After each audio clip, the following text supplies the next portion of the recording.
Praise the lord. ఈ లోకంలో మనం చాలామందిని మన ఫ్రెండ్స్తో కానీ ఎవరితోనైనా మాట్లాడేటప్పుడు నీకు బుద్ధి ఉందా అని తిడుతూ ఉంటారు కదా. పెద్దవాళ్ళు కూడా నీకు అసలు బుద్ధి ఉందా అని అంటూ ఉంటారు.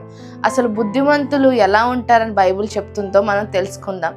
బుద్ధిమంతుడంట అపాయం వచ్చేటప్పుడు చూచి దాని నుండి తప్పించుకోవడానికి దాక్కుంటాడంట.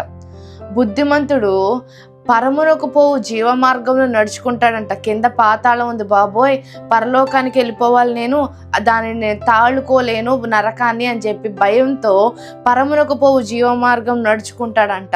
బుద్ధిమంతుడు ఆకాశంలోని నక్షత్రాలను, ఆకాశంలోని జ్యోతులను పోలి ఉంటాడని దేవుని వాక్యం సెలవిస్తుందంటే, ఇప్పుడు బాగా బుద్ధిమంతుడు అయిపోతే గెలాక్సీలో ఏదో ఒక స్టార్ లాగా వెలిగిపోతారని కాదు. ఈ లోకంలో దేవుని సంబంధ వల్ల మనం వెలుగుతూ ఉంటే ఒక నక్షత్రానికి ఎలాంటి కాంతి, ఎలాంటి ఆకర్షణీయమైన పరిస్థితులు ఉంటాయో నీ జీవితంలో కూడా అలాంటి ఆకర్షణీయమైన పరిస్థితులు ఉంటాయి. ఇవన్నీ జరగాలంటే బుద్ధి ఉండాలి.